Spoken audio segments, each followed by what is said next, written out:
kita namakan WUS.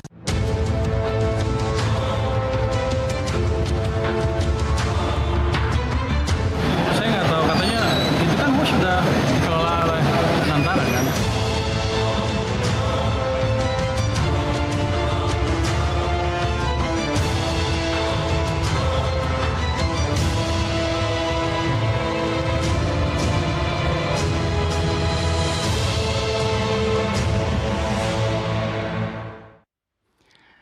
Selamat malam Nusantara TV, senang sekali saya Muhammad Rizal membersamai Anda pada malam hari ini.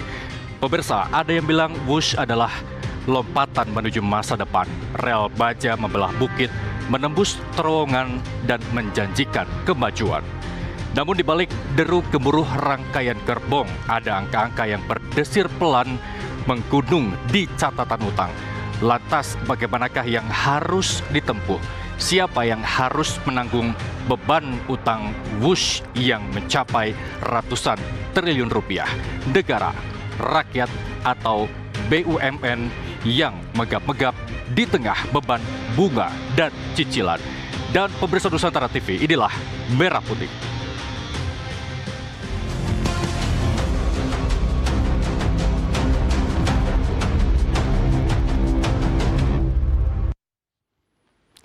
Pemirsa Merah Putih malam hari ini, polemik WUSH laju cepat beban berat menghadirkan sejumlah narasumber yang hadir bersama kami di studio Toba NT Tower Jakarta Pulau Mas. Yang pertama saya perkenalkan kepada Anda, ada Guru Besar Fakultas Teknik Sipil dan Lingkungan ITB, Profesor Harun Al-Rashid Lubis. Selamat malam, Prof. Selamat malam, Zal. Apa kabar? Ya, baik. Terima kasih telah bergabung bersama kami. Sama-sama. Dan selanjutnya kami juga ada mantan Wakil Ketua KPK Pak Saud Situmorang. Pak Saud, apa kabar? Malam.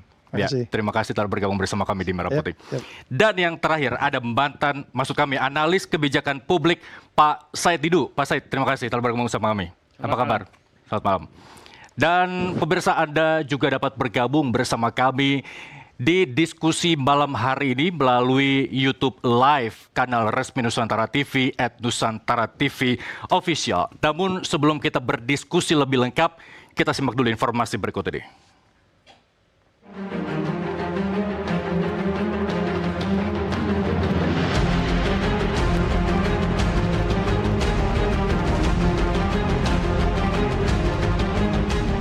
PT Kereta Cepat Indonesia China kini menanggung beban berat pembayaran utang pokok dan bunga kepada China Development Bank.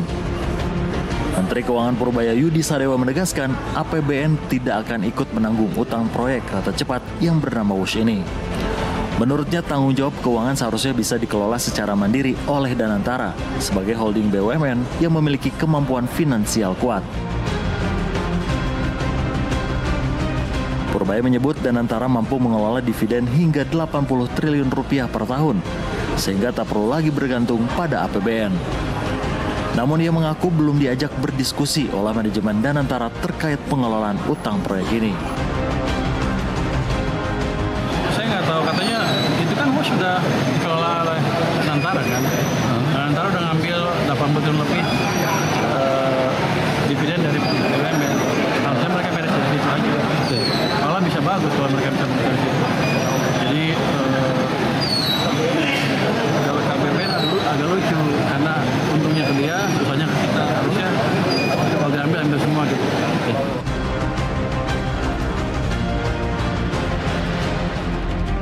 Diketahui proyek kereta cepat mengalami pembengkakan biaya dari 6,07 miliar dolar Amerika Serikat menjadi 7,27 miliar dolar Amerika Serikat. Dengan mayoritas utang berasal dari pinjaman China Development Bank, berbunga hingga 3,8% dan tenor 35 tahun. Dari Jakarta, Jurnalis MTV melaporkan.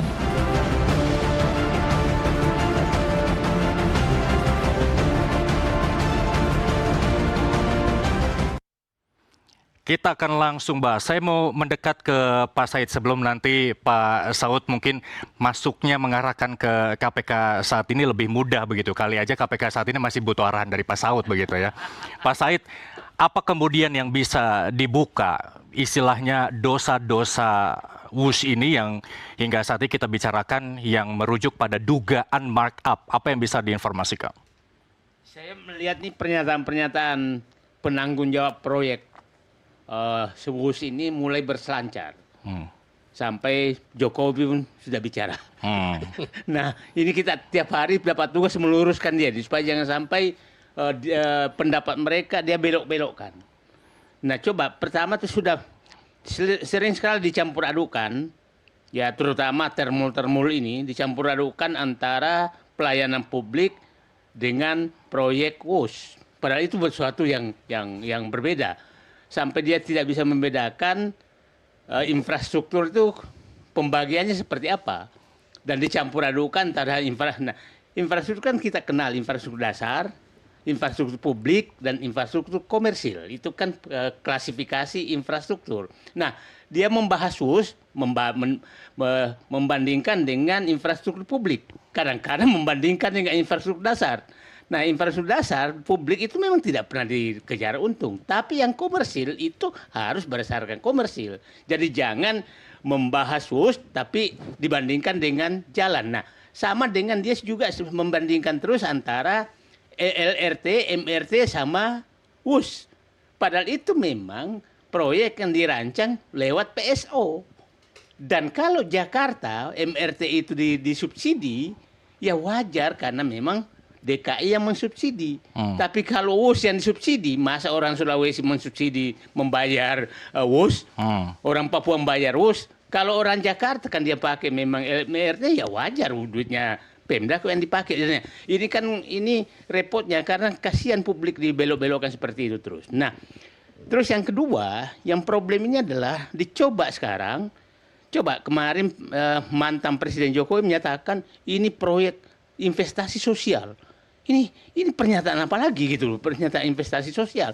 Padahal sorry Pak Saud, emang keliru kalau Jokowi pada saat itu bilang bahwa tidak mengharap laba, tapi ini kedepannya bisa menguntungkan masyarakat. Investasi sosial tadi yang Anda sebutkan. Nah, kalau itu infrastruktur publik, jangan masuk ke komersil. Karena dari awal proyek ini dirancang sebagai infrastruktur komersil. Sama dengan Kertajati. Kertajati dengan bandara umpamanya di Papua yang tidak dikejar untung, ya berbeda perhitungannya. Dan jangan dicampur adukan. Nah, ini memang dirancang sebagai infrastruktur komersil. Nah, infrastruktur ke sosial itu ya mungkin kereta api Sulawesi yang mangkrak juga itu kan. itu berbeda karena memang tidak pernah dihitung secara komersil kereta api Sulawesi itu yang tidak selesai juga sampai sekarang. Nah, ini dicampur adukan terus. Nah, dan Pak Jokowi tidak pernah menyatakan selama perencanaan WUS ini sebagai investasi sosial. Jangan setelah gagal Anda belok. Bahwa ini sudah gagal sebagai infrastruktur komersil, Anda menyatakan investasi sosial. Gitu. Kegagalan itu sebenarnya sudah diprediksi dari awal atau belum? Atau kalau memang sudah diprediksi dari awal, mengapa ini terus berlanjut? Sampai sekarang beroperasi normal. Kita kan tahu Jokowi ini kan orang ngotot, apa maunya? Apa maunya selama ini? Mau bangun IKN, dia bangun IKN. Mau bangun Kertajati, dia bangun Kertajati. Mau bangun kereta api Sulawesi, bangun kereta api Sulawesi. Jadi ini sekadar proyek ambisi semata? Ambisi pribadi. Oke. Ambisi pribadi yang menerobos semua akal sehat. Ini kan kereta api cepatnya 4 loh pejabat yang diberhentikan gara-gara mengkritik. 1 Jonan diberhentikan. 2 Andrino Caniago, Menteri Bappenas, kan dia kritik juga walaupun dia mendukung IKN. Ya kan? Nah, ada 2 lagi pejabat yang 4 pejabat tinggi dipecat gara-gara menolak WUS. Nah, sekarang yang menarik itu adalah Luhut, pendukung utama WUS selama ini, langsung menyatakan proyek ini dari awal busuk. Ya kan? Jadi udah ya nggak apa-apa, mulai terbuka semua. Nah, artinya kalau ini nanti Pak Saud, kalau Pak Saud masih pimpinan KPK, tinggal panggil Luhut dong, ya kan? Karena dia udah tahu busuknya, pasti tahu dong siapa yang bikin busuk. Baik, saya tahan dulu Pak Said. Nah, kemudian Pak Saud, ketika 2014 hingga 2019 bahwa menurut Luhut itu adalah proyek busuk yang dia lanjutkan begitu. Bagaimana yang lalu diawasi oleh KPK terkait proyek pemerintah ini? Ya, memang pertanyaannya kenapa busuk? Siapa yang bikin busuk, gitu kan? Terus kemudian kalau kita lihat pembusukannya sejauh apa gitu ya. Busuk itu juga tergantung apa mulai busuk, ada udah memang harus ditutup dan seterusnya. Tapi yang paling penting kan menurut saya gini loh. Ketika kemudian proyek ini dimulai, hari pertama ide itu dijalankan, itu sebenarnya niat jahat itu sudah bisa dilihat sebenarnya.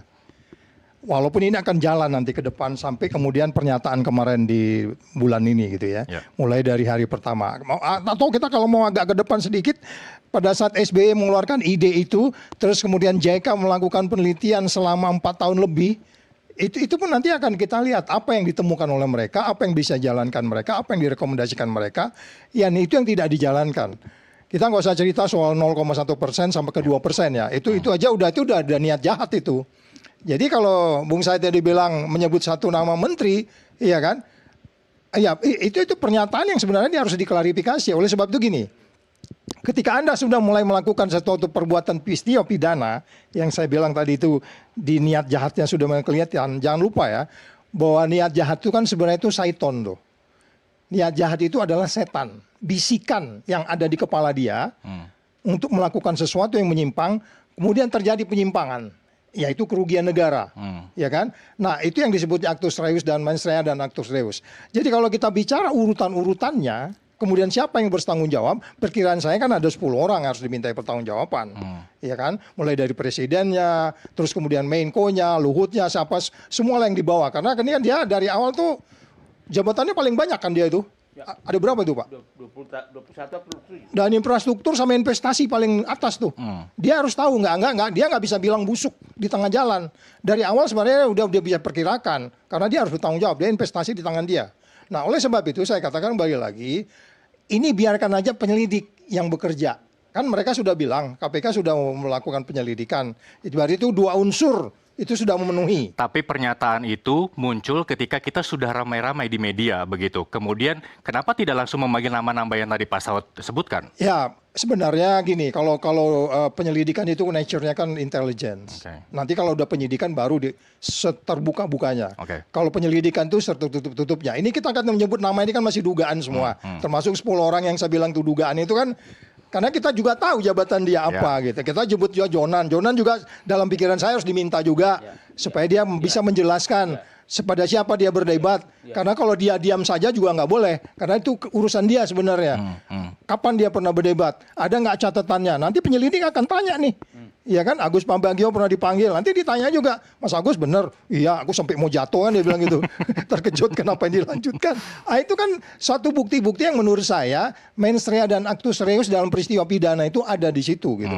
Jadi jangan ragu kalau memang kemudian kita berperan di situ, kemudian bikin statement-statement yang Pak Said bilang tadi. Ini kan sama kayak ijazah nih, ya kan? Menutupi kepalsuan, terus kepalsuan yang lain muncul. Jadi Anda kalau palsu aja, jangan bilang asli gitu. Nanti kita menutupin kepalsuan itu, kepalsuan yang lain akan muncul gitu. Statement bilang tadi perhitungan sosial, ya kan? Investasi sosial, ya kan? Itu ada juga di dalam perhitungannya JK, itu semua ada di situ gitu. Tapi kenapa kok kemudian lari proyek ini menjadi kemudian seperti yang kita lihat sekarang gitu Mas. Kok kemudian kenapa KPK malah menunggu ada seseorang yang melapor, bukankah KPK justru harusnya bisa bergerak tanpa laporan itu? Pak Saud? Ya, 2 minggu ke belakang kan kita masih tanda tanya. Tapi kemudian 2-3 hari ini kan mereka bikin statement. Ternyata mereka sudah mulai bekerja. Memang penyelidikan tuh biasanya diam-diam dulu, Mas. Selalu memang nature-nya begitu. Tapi mereka bekerja, tanya-tanya. Omongan Saud dicatat juga sama dia. Omongannya apa? Ya itu dicatat tuh. Itu semua bisa jadi kesaksian juga nanti, gitu kan? Jadi itu sudah biasa gitu. Tapi kemudian ini mulai agak naik gitu ya. Kemudian mantan presiden udah ngomong, KPK-nya juga main pingpong lagi gitu ya. Ya itu kita anggap sesuatu yang normal aja kalau menurut saya sih. Baik. Prof, kalau tadi Pak Saud mengatakan bahwa ya memang dari masanya SBY sudah melakukan kajian-kajian begitu yang selama 4 tahun. Sehingga ada 2 negara nih yang masyarakat tahu bahwa 4 tahun di Jepang begitu ya Pak Saud ya. Kemudian berpindah ke Cina yang notabene kajiannya cukup singkat begitu. Apa kemudian yang masyarakat perlu tahu?